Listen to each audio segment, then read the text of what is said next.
नमस्कार, मैं शालिनी झा और स्वागत है आप सभी का एक बार फिर से। जिस तरीके से भाजपा के एक बार फिर से सत्ता में आने के बाद महंगाई अपने चरम पर है और आम जनता जिस तरीके से अब परेशानी उठा रही है, उन मुद्दों पर हमसे बातचीत करने के लिए एक बार फिर से आ गए हैं पंडित विजय शर्मा जी। इनसे तमाम मुद्दों को लेकर तो बातचीत करेंगे ही और ये जानेंगे कि सत्ता में आते ही आखिर भाजपा महंगाई क्यों बढ़ा रही है। सवाल की शुरुआत ही यहीं से हो रही है।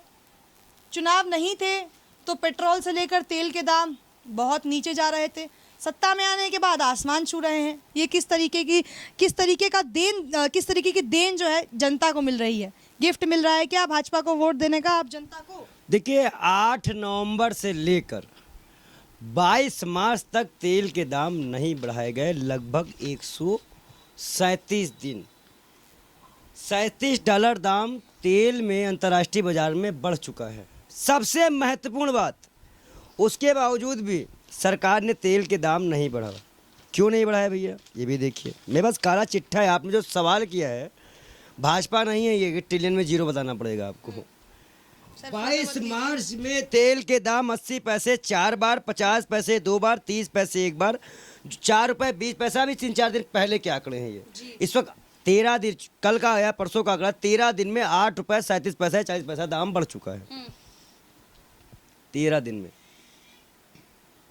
70 साल में 70 रुपये, एक दिन में 1 रुपये, एक साल में 1 रुपये। आप बताइए, इसी तरह बंगाल में आइए, 65 दिन बंगाल के चुनाव हुए थे, दाम नहीं बढ़ाए गए। अब आप बताइए, सरकार का रोना है कि कंपनियां दाम तय करती। भाई मैं कुछ नहीं कर सकता, मैं कुछ नहीं कर सकता। तो 137 दिन और 65 दिन क्या पकोड़े तलने लग जाती हैं कंपनियां? सवाल है, क्या नुकसान नहीं होता है? वो नुकसान की भरपाई कैसे होती है, मैं आपको बताता हूँ। देखिए, ये कुछ डाटा है मेरे पास, मैं अगर आपको दिखाऊं तो इसमें आपको बहुत सी जैसी चीज़ें मिल जाएंगी। देखिए, इस वक्त जो एक्साइज ड्यूटी लग रही है जी पेट्रोल में, तो वो लग रही है 27 रुपये 90 पैसे। कैमरा पर्सन से दरख्वास्त करूंगी कि पूरा जो डेटा है 27 रुपये 90 पैसे एक्साइज ड्यूटी, और डीजल में लग रही है 21 रुपये 90 पैसे। देखिए, ये इस तरह इसलिए लिखा गया है, ये किसी के हाथ ना है। मुझे भी किसी न किसी धारा के तहत बंद कर दिया जाएगा। ये जो मैं लिखता हूँ कि मैं ही पढ़ सकता हूँ। विरोध करना कहीं भारी ना पड़ जाए। भारी ना पड़ जाए भाई, डर तो है, लोकतंत्र खतरे में है। अब कांग्रेस के टाइम पे यही चीज, आज अगर आज के रेट से देखा जाए अंतर्राष्ट्रीय बाजार में जो आज तेल का रेट है, उस टाइम पे भी यही रेट था। आज से 14 में 7 साल में कह रहे हैं आबादी बढ़ी, कितनी बढ़ गई? क्या बहुत ज़्यादा बढ़ गई? क्या चौगुना हो गई क्या भारत में? उस वक्त क्या था मालूम है? 9 रुपये 48 पैसे। 9 रुपये 48 पैसे, जो आज हवा लगता है। 3 रुपये 56 पैसे डीजल एक्साइज ड्यूटी, तब वो हमको 70 में मिलता था। 30 पैसा 10 पैसा बढ़ता था, आग लगा दिया करते थे।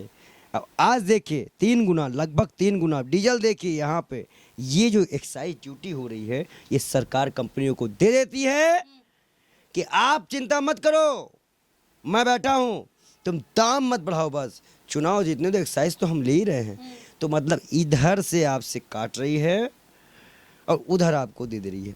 एक राशन दे रही है, बड़ा डंका पिट रहा है। अगर वैक्सीन के लिए हमें महंगाई झेलनी पड़े, वैक्सीन के लिए हमें वैकेंसी खोनी पड़े, वैक्सीन के लिए हमें अपने आप को भी बेचना पड़े, तो वैक्सीन फ्री कैसे? सवाल है, फ्री कैसे भाई? किस बात के लिए फ्री है? आइए थोड़ा सा और इनके आंकड़े पे आते हैं। आंकड़े बहुत लेकर आए हैं आप मोदी सरकार को घेरने के लिए, पूरी तरीके से तैयार होकर आए हैं आज। जरूरी है, अगर नहीं घेरेंगे। आप देखिए, ये इन्होंने एक वादा किया था कि खाली अप्रैल से लेकर दिसंबर तक में 3.25 लाख करोड़ रुपए खाली एक्साइज ड्यूटी कमाई हुई थी केंद्र सरकार की। अप्रैल से आपके दिसंबर तक 3.25 लाख। अगर आज देखिए, अगर आज 2014 के हिसाब से है और ये जीएसटी ला देते हैं उसमें, तो 20 रुपये पेट्रोल और 17 रुपये डीजल एक साथ सस्ता हो जाएगा। अच्छा, एक साथ। लेकिन ये महंगाई के पीछे का कारण क्या है? क्योंकि जब पिछली बार महंगाई बढ़ी तो कोरोना को कारण बड़ा बताया गया। सरकार ने जो कारण बताया भाई, सरकार ने कह रहा था कोरोना काल में हमारा जीएसटी कलेक्शन घट के 45,000 करोड़ आ गया। लेकिन जब अक्टूबर में 1,30,000 करोड़, नवंबर में 1,31,000 करोड़, दिसंबर में 1,29,000 करोड़, कम से कम लास्ट फरवरी में 1,40,000 करोड़ रुपए इनका जीएसटी कलेक्शन था। और अभी 1 अप्रैल के बाद 800 दवाइयों के दाम बढ़ गए, स्टैंडरी के दाम बढ़ गए। 5 राज्यों के चुनाव हैं, चुनाव में पैसा लगता है। अब बीजेपी के बाद तो फंड भी, पार्टी फंड कितना है, 4,300 कुछ करोड़ रुपए। 70 साल कांग्रेस राज की है, उसके पास 431 करोड़ रुपए है। अब चोर कौन है ये जनता तय कर ले।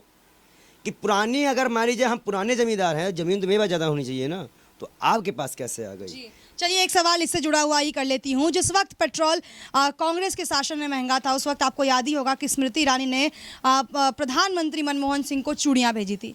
आज जब भाजपा के राज में यही पेट्रोल आसमान छू रहा है, तो भाजपा के नेता ना तो इस पर एक भी बात कर रहे हैं, या तो विपक्ष को भी देखा जाए तो विपक्ष भी कहीं ना कहीं अब चुप है और आम जनता इससे परेशान है।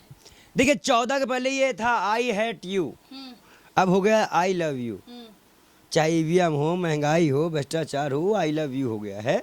और सबसे बड़ी बात यह है कि जो इतना बड़ा मुंह फाड़ कर हमारी बहन जी ने चिल्लाया था महंगाई, वो मुंह खुल क्यों नहीं रहा है। हम तो उनसे कहते कि आए, हमारे साथ आए, हाथ जोड़ रहे हैं कि युवाओं भाइयों को, संतों की आवाज़ सुने, सड़कों पे आए, हमारा साथ दें।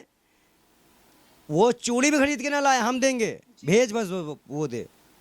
अब ऐसे नरसिम्हानंद कह ही चुके हैं कि जो भी राजनीति में आता है वो एक्स होता है। तो स्मृति ईरानी किसकी एक्स है, पहले वो ये बताए।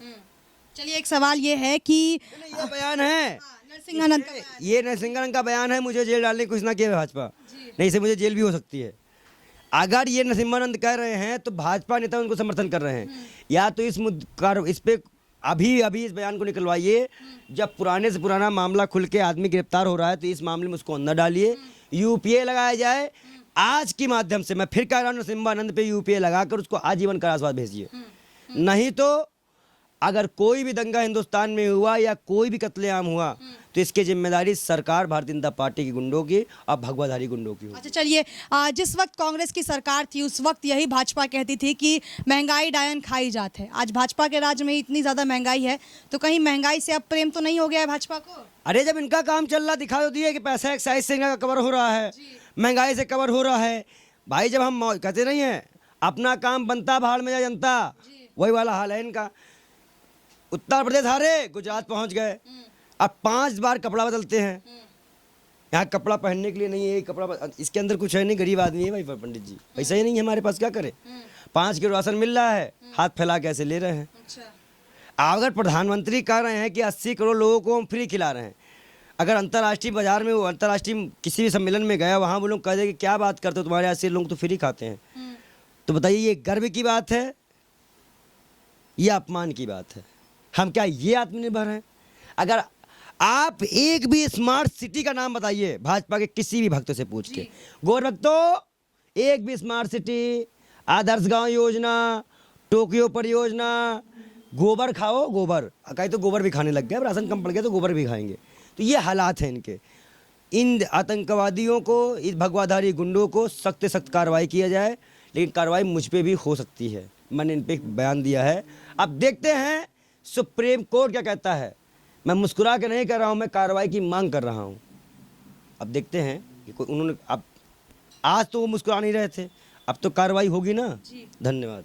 तो ये थे हमारे साथ पंडित विजय शर्मा, जिन्होंने महंगाई को लेकर सरकार को पूरी तरीके से घेरा है। इनके पास आपने देखा तमाम डेटा भी थे। इस वीडियो को लेकर आपकी क्या राय है, कमेंट सेक्शन में बताएं। और तमाम बड़ी खबरों के लिए मेरे चैनल को लाइक, शेयर और सब्सक्राइब करना बिल्कुल ना भूलें। धन्यवाद।